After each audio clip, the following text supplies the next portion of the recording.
My name is Bernard Makori, a boda rider from Kawendani, Kiambu County.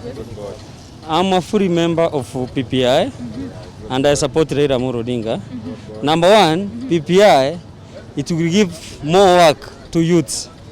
Due to that, the jobs that are created due to spaces zenye wanasema zitakreatiwa, some talented people watapata opportunity ya kuingia kazi. Number one, wale wenye wamepitisha PPI are our leaders whom we elected to represent us. Na wakienda huko wanaturepresent sisi. Kama wamesai support, wamesoma, wameiangalia hata kama ikatufikia sisi. Mbona huyu judge asituarao, high court isiarao, hii kitu ifike kwa wananchi wa kawaida wa decide.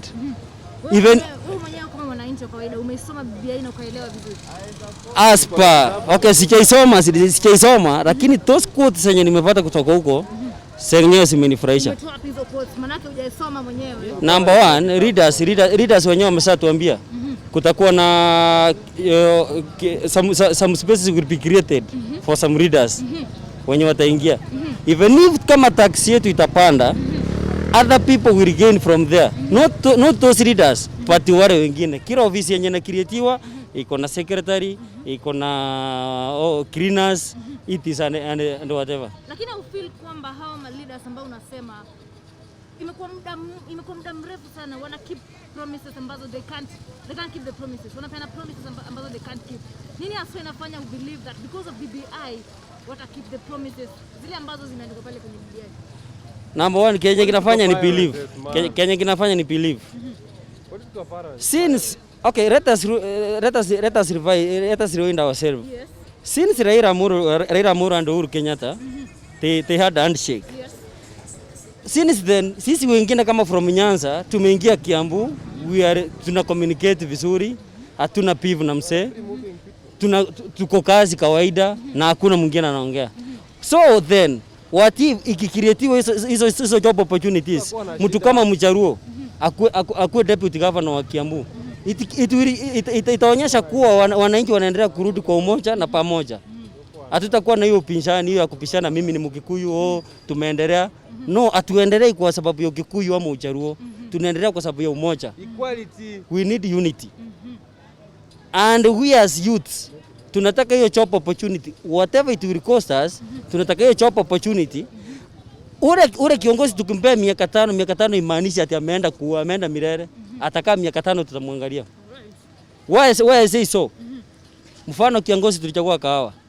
Tulimchagua for 1 year. Tushaona Kenya kinaendelea tumekiona. Then we will decide ourselves 2022. Si decree kwa yeye ni mbaya, but wananchi wengine. Mimi nikisema kifyangu atafanya kazi, lakini kuna mwananchi mwingine kanda anaona huyu kiongozi anafaa. So kura yangu nishaiweka mahali nataka. Tuangalie ambayo judgment ambayo ilipasiwa. The judgment by the 5 judges, the Constitutional Court. Well, do you agree with that? With the judgment they said? I don't agree with those 5 judges. Number one, those judges may be in one way or the other. They are not coming from Nyanza, from Central, from East Central, from Pwani. Hawatoki huko kote. They are representing such a parts of Kenya. So they are deciding for us. A number of millions of Kenyans, they are deciding for us. So how will I decide for them? How will I agree with them? Number one, wangekubali, sikatai, churches wamesoma sheria kuniliko, lakini wangekubali hiyo kitu ifike kwetu, I'll be happy about it. Watu kubalie sisi wananchi kuja kwetu, kwa sababu ishapita kwa MPs, imepita kwa senators na magovernors. Step yenye ilikuwa imepaki ni ya wananchi sisi sasa. Sisi wachochole. Sisi ndio decider. Kwa sababu sisi ndio tunachagua huyo kiongozi. Hatujui nani atachaguliwa, but sisi ndio tunachagua. Okay, kwa majina mimi naitwa Mama Alan. Judgment ya jana tulishukuru Mungu. Because one thing, I think majority of Kenyans, if not 3/4, they had not read the BBI. So hakujua what was in the contest.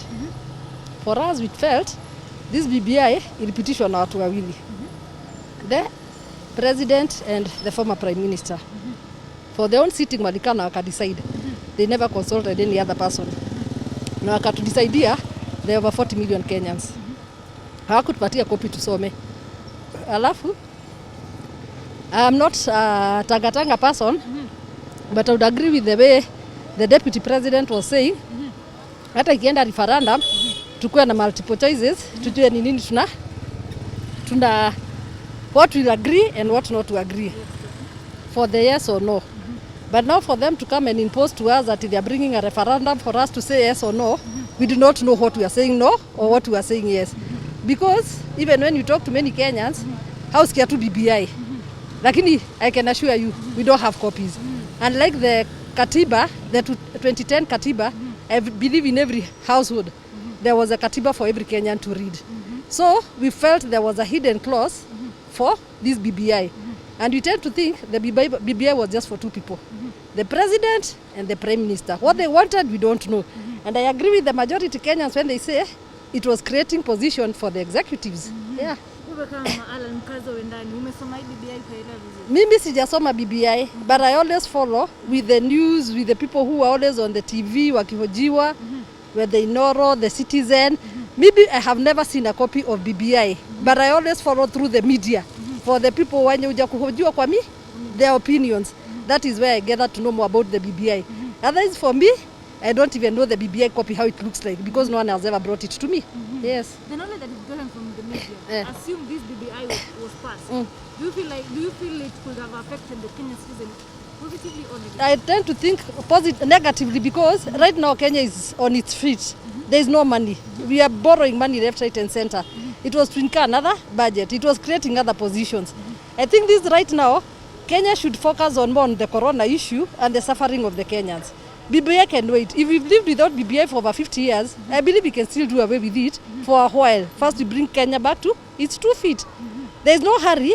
It's not a do and die issue of BBI. Maybe it could be, if it's about the boundaries and the creating of other counties and whatever, that is the work of the ABC. Because like for Murang'a and Maragua, it was created. They did not have to bring BBI.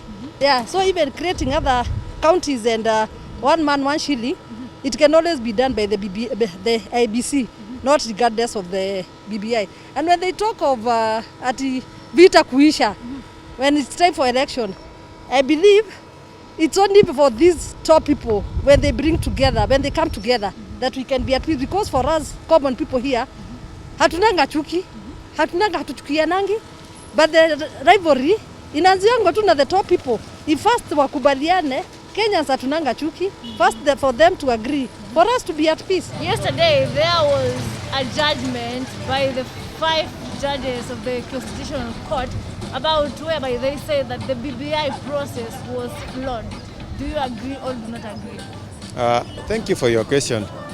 First of all, I am, as a Kenyan right now, I am very much pleased with the jurisprudence that has been set by the High Court. First of all, the 5 judges of the High Court should be hugged by each of their family members and be congratulated for setting the record clear. The BBI process in itself, I agree with the judgment of the court, of course, because the court said the initiative by the president to amend the constitution was a flawed process. The initiative to be done by a popular vote, according to the court and according to the constitution, which the court was interpreting, is supposed to be done by a common mwananchi. Some people are saying that the president is first a mwananchi, then the president. But when you look at the Gazette notice, the president did that in his capacity as the president, not as a common mwananchi. So therefore, it means the process was started by the executive. By that very nature, then the process is flawed. There are some people who are saying the process is good, so we should not throw away the baby together with the bath water. But does the end justify the means? If the means is wrong, and this being a constitutional amendment process, then if it is flawed, we have to go back to the drawing board. If you look at the 1963 Independence Constitution, these very flimsy amendments are the ones which made the constitution very bad, to say the least. You can see the constitution was being amended to remove the tenure of judges, to remove tenure of independent constitutional holders, to remove multipartyism. So if we were to allow such unprocedural amendments to the Constitution, then we are setting up a recipe for a very wrong amendment procedure that might affect the whole Constitution in the future. I duly agree with the High Court judges, and I am waiting on the periphery to see what the Court of Appeal will do. Of course, seeing from the past that there was even one night when the Court of Appeal was constituted to put a stay on an electoral process, then I am very much interested to see what the Court of Appeal will say. I'm in the process of reading the judgment. Okay. I have not finished. It is 351 pages. I'm currently at page 100, okay. But so far I'm good. All right. And do you feel like this judgment was as a result of the process the BBI was amended, or it's because of what BBI had in it? It is actually the process. First of all, it is what BBI had in it, because the contents of the BBI, there are several amendments to the Constitution. One, it is changing the structure of the government. It is usually the executive, the judiciary, and parliament. But here, there is introduction of a prime minister in the process. So that is changing the government entirely. So if there is a change in the government, such a change has to be initiated by the people.